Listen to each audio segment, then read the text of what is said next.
Hola amigos, vamos a ver hoy un algoritmo que se llama de ordenación por el método de la burbuja.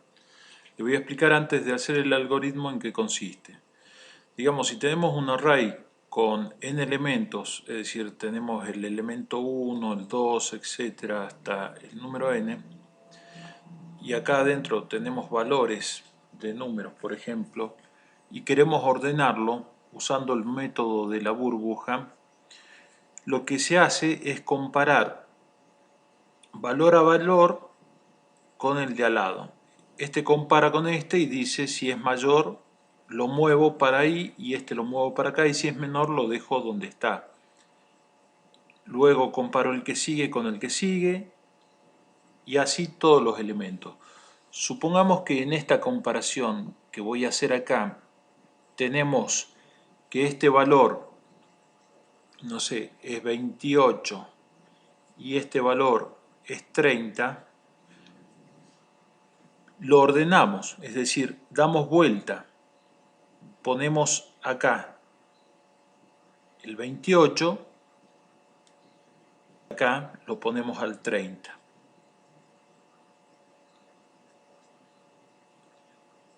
Como el 28 fue menor que esto, perdón, como el 30, a ver, estoy diciendo al revés, el 28 va acá y el 30 va acá. Como el 30 era mayor que estos dos elementos anteriores, quiere decir que el 28, digamos, también es mayor al 28. No necesariamente el 28 va a ser mayor a estos elementos anteriores, por eso es que no alcanza con hacer una pasada. Bueno, y este elemento ya con su nueva posición lo compara con el de al lado y así sucesivamente, y cuando encuentra uno al lado del otro que el de la derecha es menor que el de la izquierda, lo gira. Ahora, con una pasada para este método no nos alcanza. Digamos que necesitamos hacer varias pasadas, digamos, en el método. Es decir, acá hacemos una pasada y ordenamos el 28 y el 30, pero puede que queden otros números, por ejemplo, acá el 28 sin ordenar con respecto a estos dos. Acá podría tener, por ejemplo, el 29. Y como ya hice la pasada, esto me va a quedar sin ordenar. Entonces hay que hacer varias pasadas.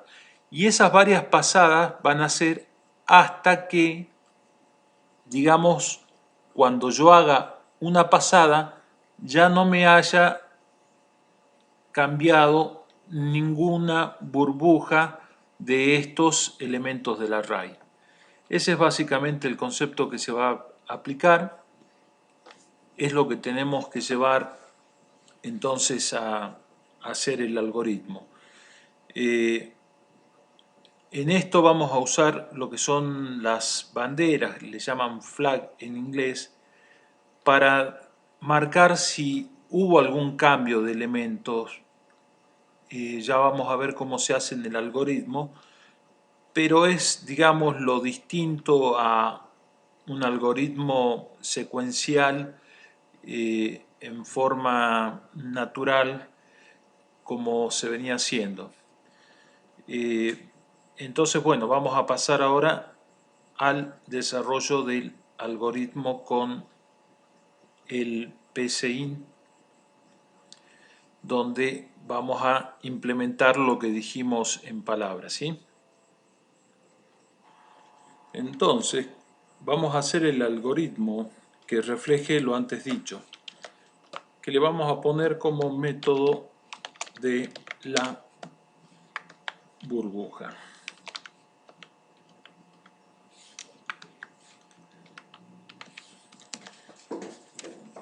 El primer paso va a ser pedir por teclado la dimensión del vector que con el que queremos trabajar. Eso significa que va a ser un número natural mayor que 1, ¿sí? Entonces ponemos escribir, ingresar dimensión. ingresar dimensión del vector. El vector lo podríamos, dimensión me refiero al tamaño, cuántos componentes tiene nuestro vector, ¿sí? Esa cantidad va a ser n, que ya que estamos la defino como variable y le ponemos leer del teclado ese vector, leer n. Ahora veamos a ver qué hace hasta ahora, qué es lo que nos está tirando este programita, que es muy sencillo, 3, ¿sí? Bueno,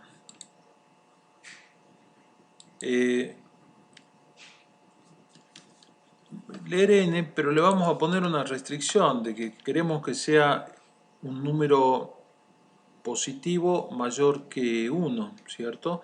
Entonces vamos a hacer que responda a un ciclo de que si no se cumple que es mayor que 1, no salga de el pedir la lectura esa, ¿cierto? Entonces ponemos acá, si n es menor que estricto que 1, mientras n sea menor estricto que 1, cuando n sea mayor menor estricto que 1 o igual a 1, ¿sí?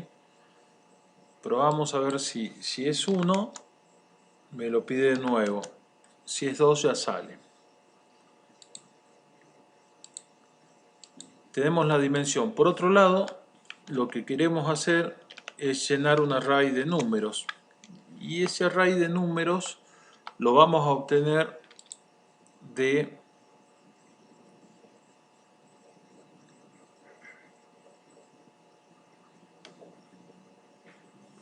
una función aleatoria. El vector lo vamos a obtener de una función aleatoria. Vamos a definir entonces la dimensión. Dimensión del vector.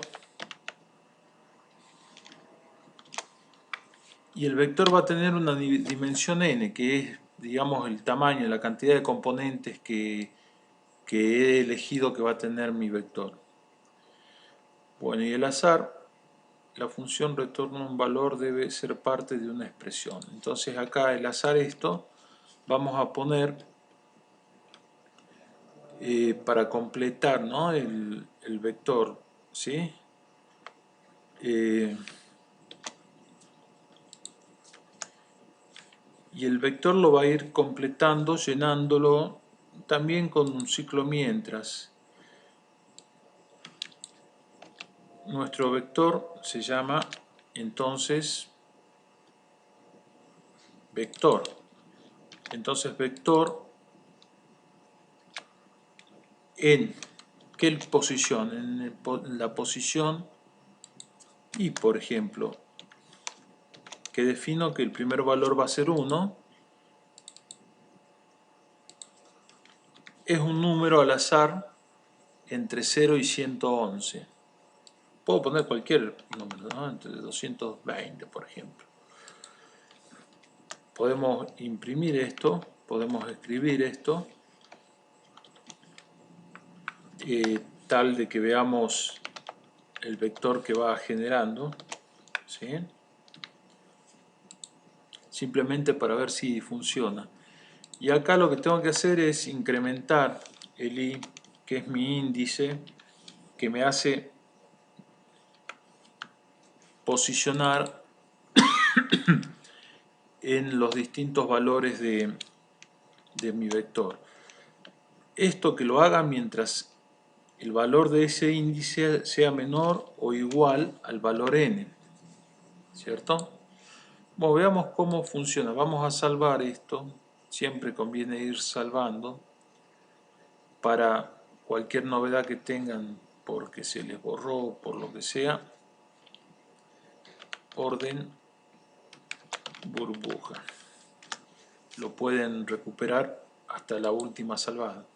Acá hacemos correr el programita, decimos un vector de dimensión 5. ¿Qué significa? Que va a tener 5 componentes este vector y van a ser aleatorios. ¿sí? Si yo ejecuto de nuevo, el vector es distinto al que tenía antes. Si le pongo dimensión 5, ven que son números distintos, no sé si se acuerdan. Probemos también a ver si pongo, por ejemplo, un número negativo, a ver qué pasa. No, me lo vuelve a pedir. Le pongo un número 15 grande y me tira 15 elementos. ¿Está bien? Ok. Bueno, hasta ahora hemos hecho cualquier cosa menos el ordenamiento del método de la burbuja. Veamos nuevamente lo que es el ordenamiento, ¿no? Lo que vamos a hacer es comparar uno con el que está al lado, a la derecha. Si el que está al lado a la derecha es menor, invierto las posiciones y sigo la comparación hasta el final. Si yo hice una inversión en esta pasada, quiere decir que tengo chances de que tenga que hacer otra. Entonces, ahí lo marcamos con una bandera diciendo hice un cambio, entonces voy a volver a entrar en el ciclo.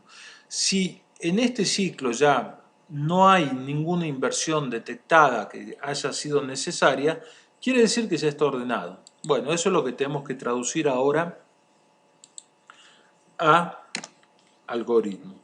Vamos a usar una bandera, ¿sí? Esa bandera que les dije es una variable. La voy a hacer booleana, es decir, verdadera o falsa.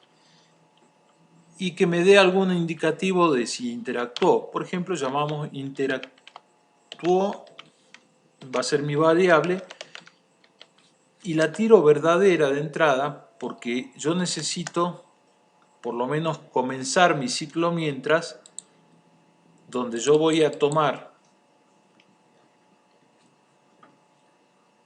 esta variable y preguntarle si interactuó para volver a hacer el proceso, o bien, si no interactuó, ya corto mi proceso.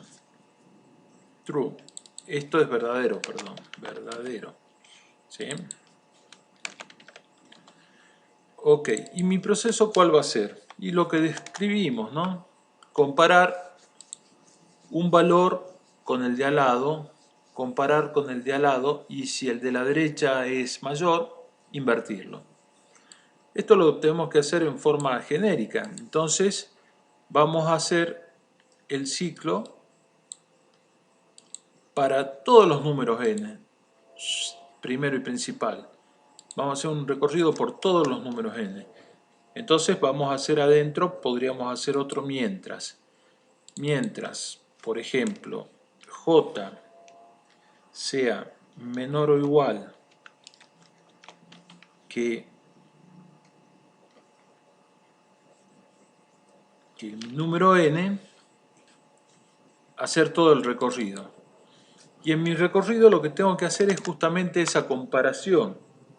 Es verificar si dos números consecutivos cómo son entre sí. Entonces la primera pregunta que voy a hacer es si mi vector en la posición i es mayor que mi vector en la posición que le sigue. ¿Cuál sería la posición que le sigue? I más 1. Entonces ahí hago un cambio. Ahí tengo que cambiar el vector que tenía con el nuevo vector de la posición i más 1. Y el de la i se va a la posición i más 1.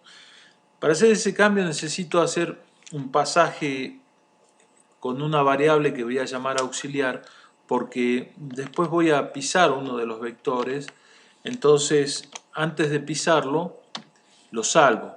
Es decir, podemos poner que el auxiliar es el vector i o el vector i más 1 y hacer otra movida, pero voy a poner que el auxiliar es vector i. Entonces ya el vector i ya lo puedo pisar y decir que el vector i es igual al vector i más 1.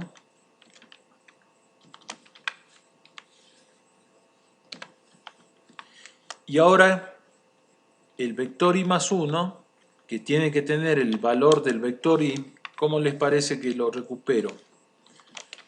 Y el vector i más 1, que tiene que tener el valor del vector que tenía en y, pero no este vector, el que tenía antes, este, y va a ser igual a aux. ¿Vieron? Entonces hice una trampita para cuando piso el vector y haber dejado en algún momento alguna variable el valor que necesito para ahora. Bueno, cuando yo estoy haciendo este cambio acá, cuando yo estoy cambiando estos números, tengo que avisarle al ciclo de que voy a necesitar hacer otra pasada, ¿sí? Entonces ahí yo le tengo que decir que interactúo es verdadero, es decir, hubo una interacción en estos cambios. Pero fíjense acá, acá le dije que es verdadero para hacer todo el ciclo, ¿sí? Porque yo termino acá al final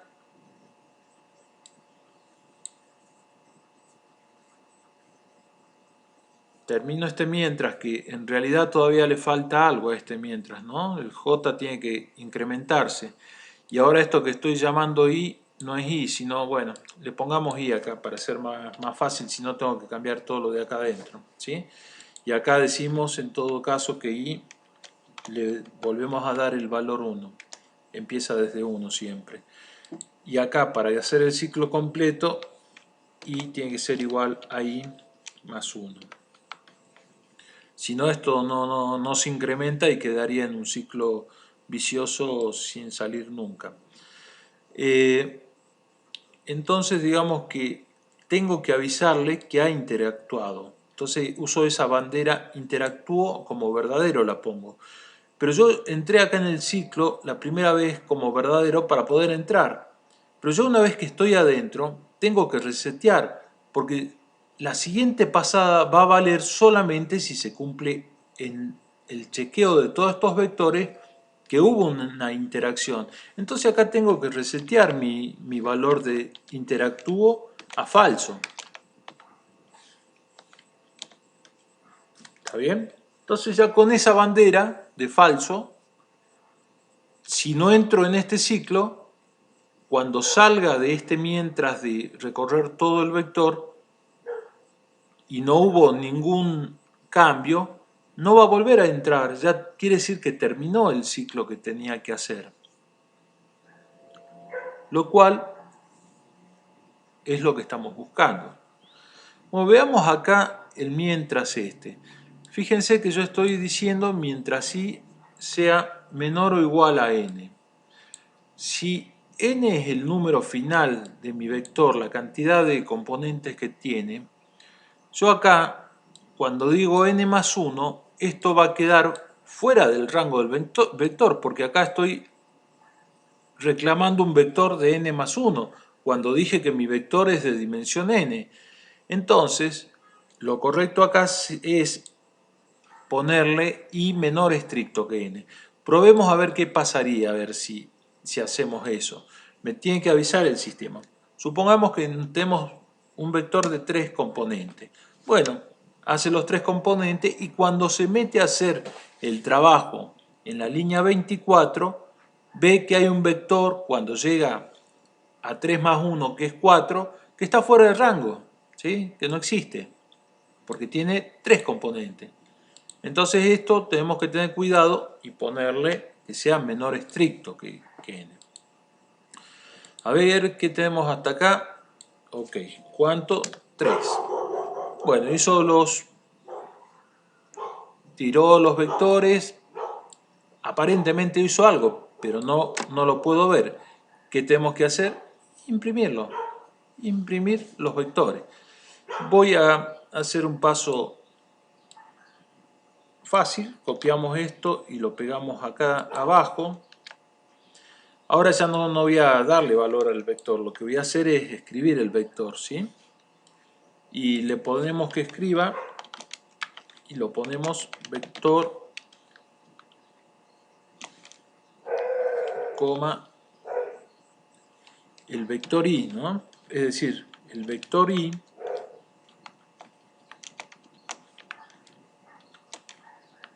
tiene el valor vector i. Fíjense, esto lo va a escribir como texto. Esto me va a tomar la variable 1, 2, 3, 4, 5, 6 hasta n. Esto lo va a escribir como texto, me va a cerrar el paréntesis y acá me va a dar el valor que tiene el vector en esa posición, en la posición 1, 2, 3, etc.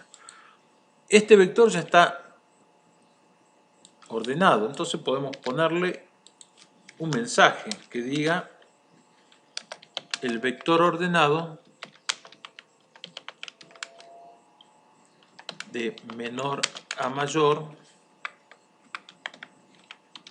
es, y ahí les muestro el vector.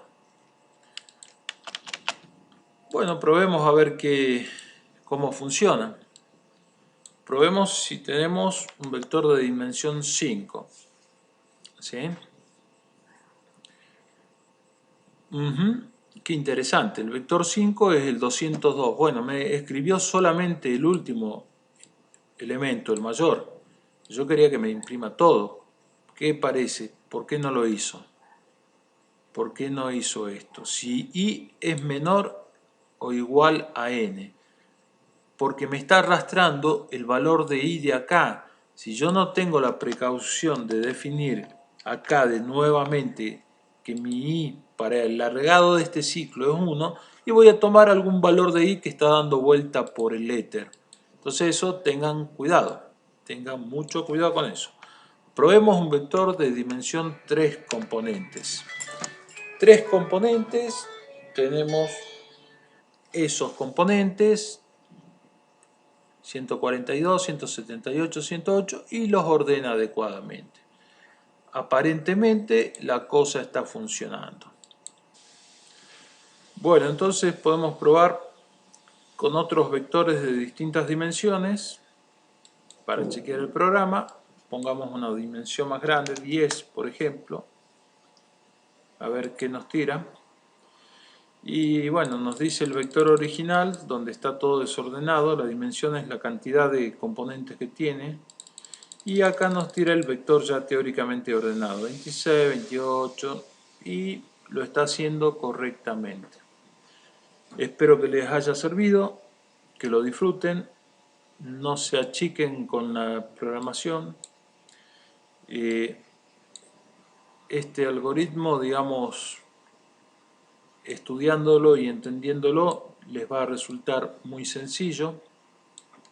Repasemos, pedimos la dimensión del vector que queremos trabajar, hacemos la carga de ese vector en forma aleatoria para no poner uno por uno en este bloque. Seteamos el valor inicial de una bandera en verdadero para que nos entre en el bloque que nos va a hacer el recorrido nuevamente en caso de que haya habido algún cambio, y hacemos el recorrido internamente en el vector y vemos si el siguiente de la derecha es mayor o menor. Si es menor, lo intercambiamos, terminamos el recorrido y ahí marcamos, esto es importantísimo, una bandera que nos haga volver al bloque para hacer el recorrido total. Cuando en este recorrido del vector en sí de los n elementos no detectó cambio, esto ya no es necesario volver a este bloque. ¿Por qué? Porque ya está acomodado, entonces ya sale de ese bloque. Bueno, y acá por último imprimimos o miramos el vector ordenado. Muchas gracias, que les sirva y hasta luego.